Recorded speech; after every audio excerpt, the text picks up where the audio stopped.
শহর জুড়ে থাকা হাজার হাজার ভালোবাসার গল্পের ভিড়ে আপনাকে যে নতুনত্বের ছোঁয়া এবং অদ্ভুত মায়ায় আঁকড়ে ধরে রাখবে ঘুমপড়ি, তার ঘোর থেকে আপনি বেরোতে পারবেন না। গল্পকারের গল্পে থাকা চরিত্রগুলো আপনার মন মস্তিষ্ক এক করে জায়গা করে নেবে আপনার ভাবনার কোষাগারে। এক অনন্ত নক্ষত্র বিধি আপনাকে দেখতে পারতাম। খুব সাধারণ ভালোবাসার গল্পের অসাধারণ পরিবেশনা, মুখে বললে সাধারণ শোনালেও মোটেও সাধারণ না।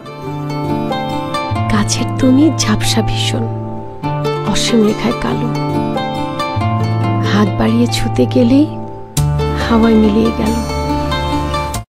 হাসপাতালে নতুন ইন্টার্ন হিসেবে যুক্ত হয়েছে উষা। 210 নম্বর রুমে রোগী দেখতে গিয়ে সেখানে তার দেখা হয় মেঘের সাথে। মেঘ 5 বছর আগে উষার টিউটর ছিলেন। মেডিকেলে চান্স পাওয়ার পর সেদিন একটা বিকেল মেঘের সাথে ঘুরতে চেয়েছিল উষা, কিন্তু কোনো কিছু না জানিয়ে, অনেক কিছু রহস্য ঘনিয়ে হঠাৎ উষার জীবন থেকে উধাও হয়েছিল মেঘ।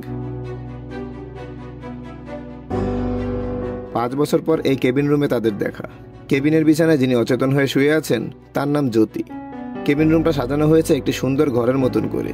মেঘ জ্যোতির এই ঘুম জীবনে হঠাৎ উষার আগমনে অতীতের সব রহস্যের আধার কাটাতে উদিত হবে ভালোবাসার সূর্য।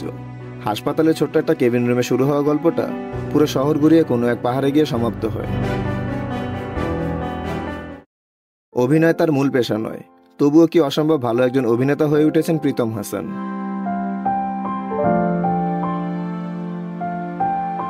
না ম্যাম, আপনাকে খারাপ লাগবে কেন? আপনি তো দেখতে সুন্দর।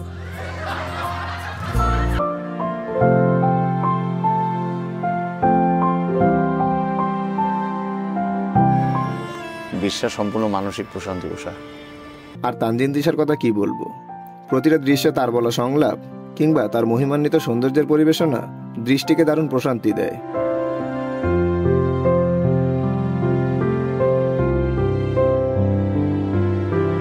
মালিয়া মিসের বোরিং লেকচারও আপনার জন্য ইন্টারেস্টিং লাগতে শুরু করলো।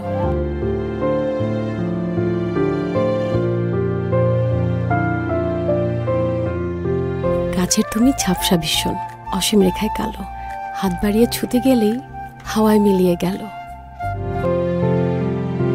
তবে সবচেয়ে বড় চমক ছিলেন পাশরা মাহজাবিন পূর্ণি। নতুন হওয়া সত্ত্বেও তার অভিনয়ে যেন বহু বছরের অভিজ্ঞতার ছোঁয়া।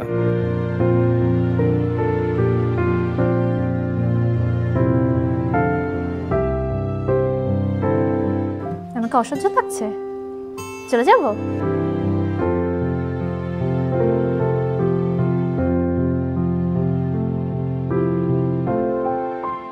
প্রতিটা চরিত্রে অভিনয় করা অভিনেতাদের অভিনয় এতটাই চমৎকার যেন বাস্তবেই তাদের জীবনে ঘটছে ঘটনাগুলো, এবং কেউ তাদের না জানিয়ে ক্যামেরায় ধারণ করছে দৃশ্যগুলো।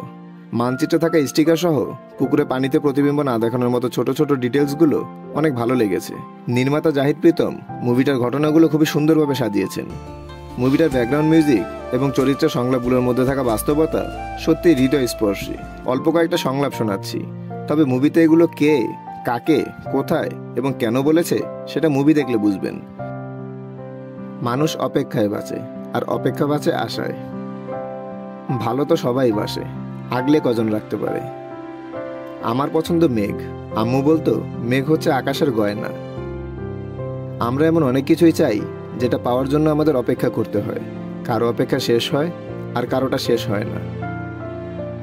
কিছু সত্য জানতে নেই, কিছু আবেগের প্রশ্রয় দিতে নেই, কিছু সম্পর্ক দূর থেকেই সুন্দর।